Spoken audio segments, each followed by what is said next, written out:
Released by From Software in 2004 on the PlayStation 2, Kuon would be a third-person survival horror game. Produced by Atsushi Taniguchi, the game would take place during the Heian period of Japan and feature 3 playable characters, as all 3 routes will be told here as one continuous storyline. The story only gets larger from here, so let's cut it down to size with a recapitation. As the game begins, the Shrine Maiden Utsuki reads a letter from her father Domin, who has taken a job to exorcise the demons out of Lord Fujiwara's haunted manor. He is skeptical of any actual monsters, but still asks her to keep watch over her sickly older sister Kureha. The two are concerned and check on the manor, alarmed to find a seal and strange silk on the door, and sensing something wrong venture inside. Kureha sees someone and goes on ahead to check things out. However, Utsuki discovers a foul-smelling corpse in the garden and pockets of concentrated negative energy. Ceremonial knife in hand, Utsuki slashes down demons in her way and follows some twins that run away from a fresh kill, led by a song they sing in unison. They stop and tell her everyone except Ayako is dead and run off again as the Shrine Maiden reads a note affirming their horrible fates. Meanwhile, a group of exorcists and Domin's disciples, including a young girl named Sakuya, gather to enter the manor after their master, noting it has been a month since Lord Fujiwara disappeared. Inside, they learn the Lord and manor are doomed, but his daughter can be saved and Lady Fujiwara is somewhere at the temple as well. Her fellow disciple Dorio helps her bust the seals and ghosts she encounters, as Dochin reminds her to cleanse her soul regularly as well. She notices strange twins beckon her to a bloody door wherein she finds a ghoul and a half-eaten corpse in a wicker chest. Later, she reads how a local lord sent a disciple of the renowned seer Abe no Seimei to help Lord Fujiwara. However, they also warn the lord to avoid a boastful renegade seer named Domin who claims to be as good as Abe no Seimei, but does have powerful disciples. Passing by several gruesome corpses, Utsuki notices Sakuya performing a cleansing ritual when she is grabbed by a hungry ghost, and the exorcist in training summons a protective spirit to quickly save her. Utsuki is grateful and notices Sakuya uses the same summon cards her father does, giving her a sacred cloth to help her in return. However, Sakuya has to focus on demon slaying over helping find Kureha as they part ways, and Utsuki finds a note for Kureha dated 2 weeks ago saying they will prepare victims for her to merge with. Utsuki soon runs into Ayako, who flees from her and hides in her closet, learning the daughter was told to do so by her mother. Peeking through a hole in the wall, the Shrine Maiden sees a ghost emerge from the floor behind Ayako and is shocked to see it as Kureha. Passing by a few rooms that have already been sealed off, Utsuki finds her father Domin looking over a bloody wicker chest and shares that Kureha was entranced by a song and disappeared. Domin smirks and says not to worry about her, instead handing Utsuki a sacred cloth with which to remove more seals and tells her to watch over her while he moves on ahead. Later, she is shocked to see the corpse of Lord Fujiwara himself reanimated as he crawls towards her, fending him off, but unaware Kureha was somehow inside. With a bell she finds, Utsuki is able to signal Ayako out of her hiding spot, warning her there is something devouring souls here, and Ayako replies she has been hearing a song lately, just as they both hear singing again and the twins reveal themselves. Ayako screams as Kureha appears behind her and in an instant is killed and dragged beneath the furniture. Meanwhile, Sakuya reads more investigation reports as the elder priest noticed a long time ago that a demon appeared outside the manor on the road and he set up a sacred rope to keep it out but went missing a few days later. She runs into other exorcists that have already been turned into demons as she runs into Utsuki again with Dorio, who says he will help her find her missing sister. He also tells her Dochin is investigating the shrine and advises her to help as she opens the sealed entryway, finding a ladder leading underground to a tunnel. With Dochin's help, she climbs up into a temple filled with malicious energy. She finds a note from the house servant Miyoshi Maru, who witnessed Lady Fujiwara eat her son, as well as Lady Fujiwara's diary, in which she led other people ill with this strange disease like her to this temple. She notes her skin has begun to rot and ordered the temple to be sealed so no one else could get infected. One day, she found herself in a wicker chest with a centipede and feared her illness was getting worse as she was soon craving to eat flesh. She would hear singing again and lose consciousness, waking up again in a wicker chest, but this time next to a dead cat, and now sensing something was inside of her. Soon enough, Sakuya runs into the elder priest who is singing to comfort the infected servants in the temple. He observes that if they don't merge with other creatures, then they die, but tells her to leave him to his fate here. Deeper in the Buddhist shrine, Sakuya finds the twins who unlock the cellar for her, but the exorcist finds a warning sharing this is a trap by the twins and Lady Fujiwara is no longer human. Just then, she sees Dochin run for his life, but then suddenly get grabbed by something monstrous and let out a final scream before being killed. Following, Sakuya sees Lady Fujiwara stuff the dead boy into a wicker chest before turning to the exorcist and mutate into a giant insectile form. With her magic, Sakuya destroys the half-centipede abomination and wonders if the chest is the cause for the transformation. Elsewhere, fighting off more hungering dead and haunted by more visions of Kureha, Utsuki gains entry into the temple when the dying elder priest warns her to stay away from the cocoon, revealing that if they don't merge with other creatures soon enough, they will die. He adds they use corpses as cocoons, as a ghost reaches around and snaps his neck, and Utsuki soon sees a cocoon hatch and birth a monster. She spots Kureha dragging a wicker chest behind her as the older sister knocks out the younger and puts her inside. When she wakes up, Utsuki finds herself underground and her father watching over some cocoons, claiming he is caring for them. Domin repeats that they need to merge with another creature to survive and that entering a cocoon 9 times will cure them of the sickness. He tells Utsuki to merge with Kureha, blaming her for her death, but Utsuki refuses, as her father tells her to enter the wicker chest again before the cocoon ruptures too early. After he walks away, Utsuki hears her own voice somehow as she peers through a gap in the wall and spots Kureha dropping a dead body that looks exactly like Utsuki onto a wicker chest. The twins appear to tell her Kureha is very close, leading her to a room full of bloody wicker chests with multiple dead bodies of herself stacked up. The twins state that if she wants a new life, then enter the wicker chest, as if she enters a cocoon, she'll return to where she was. The Shrine Maiden places her dead doubles into the chest as the twins add they put Kureha into a wicker chest too, and she asks them what people inside think about. They reply that 2 merge into 1 and dream a long dream, and when she looks at her reflection in the water, Utsuki sees a reflection of Kureha instead. The next thing she knows, she wakes up outside the torii gate of her home shrine at the end of a bloody trail that leads to a bloodier wicker chest.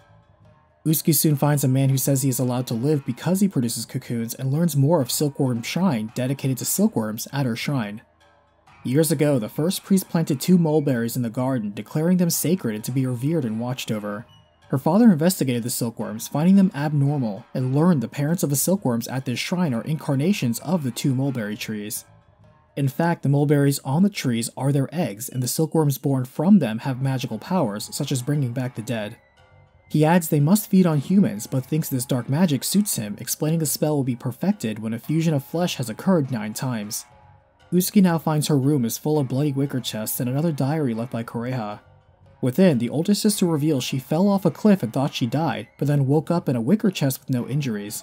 However, since then she has felt tired and weak, and when her skin started to rot, she believes she had a strange disease. One day, she met some twins who told her to sleep with silkworms in the wicker chest, and desperate she did so and found herself restored to normal. Time would pass when her condition would decay again, but the twins would return, saying to stay a night in the wicker chest but with a rat this time. She did so again and later told Domin about the twins, and it turns out he was familiar with the ritual involving resurrection and cocoons. He added that a revived corpse will start to rot, at which point it will become a cocoon and must fuse with a larger creature, and needed to be done 9 times. The next time she woke up in the wicker chest, she recalled it was Utsuki who pushed her off the cliff and began to covet her healthy skin and body.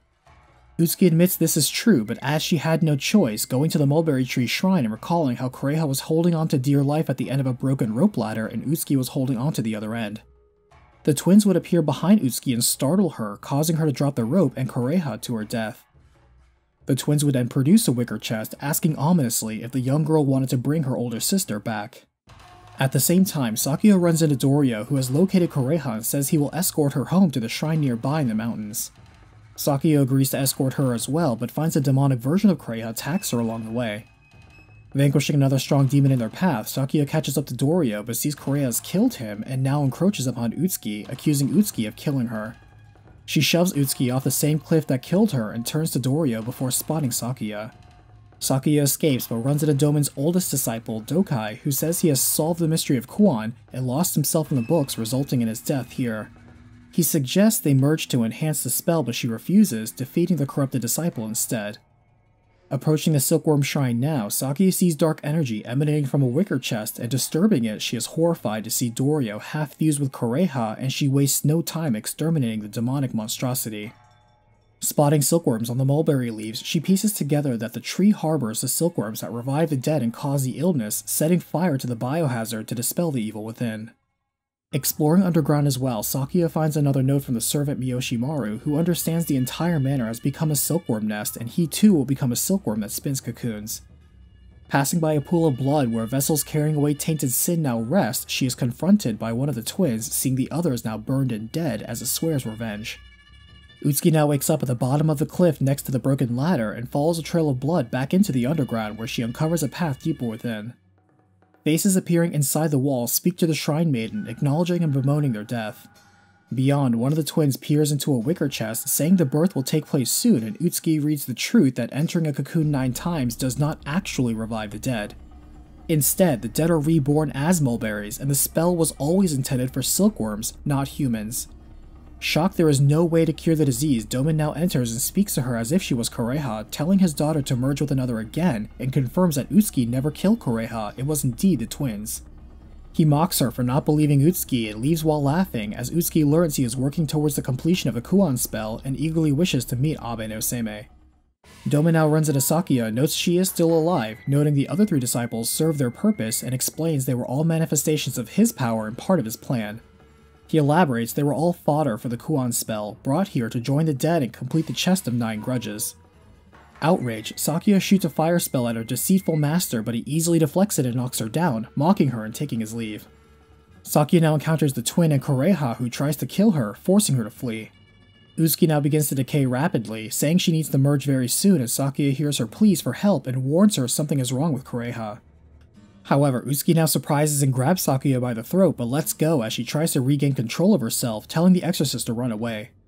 Sakuya tells her to wait here as she tries to find a way to save her, while at this time the powerful seer Abe no Seimei enters the grounds, sensing the strong disturbance. She senses Doman too and curses his black magic as she finds the massacre is over only because there is no one left alive in the manor. She notices something off about the mulberry tree, spotting a hole created by a metal spike that subdued the tree's energy, and with it gone, the 5 elements are in conflict. She reads notes left behind by Doman, who knew of the mulberry tree's spell, wishing to complete his mission first before suppressing the twins again. Sakuya emerges from the underground barely alive as the twin is nearby and tries to attack Abe no Seimei, but she swats them aside. Chanting, she issues a prayer before driving a metal spike into the tree and is unsurprised to hear from Sakuya that Doman sacrificed them for a spell. The exorcist tells the seer how Utsuki fell victim to the evil magic down in the cave, begging her for help, and Abe no Seimei agrees. She looks over to the twin, staggered but still alive, thinking she will need more spikes to subdue it. Descending into the dismal depths of the deadly dungeon, Abe no Seimei sees Utsuki holding out with the last of her summon cards, but the Shrine Maiden admits she is no longer human. In fact, she burned the corpses around her so she would not give in to her hunger and devour their flesh. The seer appraises the situation and says it's not too late to seal the mulberry tree, and declares Doman has to die before he can cause more damage. She later reads that Doman found the silk thread from the cocoons have concentrated magic in their threads that can be used for many purposes, such as empowering seals, attaching to puppets to control them, or manipulating summons and corpses. Finding Doman's lab, Abe no Seimei confronts the mad sorcerer, who says her body would make for a great cocoon. With powerful summons and magic on each side, the 2 demon slayers battle to the death, with Abe no Seimei emerging victorious. As Doman falls, cursing the seer, Utsuki now enters and quickly takes the body with her, giggling madly. Utsuki takes Doman's body to a wicker chest by the mulberry tree as Sakuya is too weak to stop her and climbs in with him. As Abe no Seimei arrives, she sees she is too late as the twin laughs that a new mulberry tree will be born. In response, the seer drives a few more metal spikes into the tree to finally quiet the twin and listens to Sakuya's plea to try and save Utsuki instead of killing her. Thinking, Abe no Seimei stays her hand, thinking to satisfy her curiosity of what will be born, and hands the exorcist her metal spikes, walking away while saying they'll meet again. As the game ends, time passes as we see Sakuya taking care of a new child manifestation of the mulberry tree that looks like a young Utsuki, accompanied by a guardian spirit. The child is innocent and amazed to see the outside world, as Sakuya assures her she is free to live her own life now. Kuon has enjoyed the success of selling over 20,000 copies worldwide.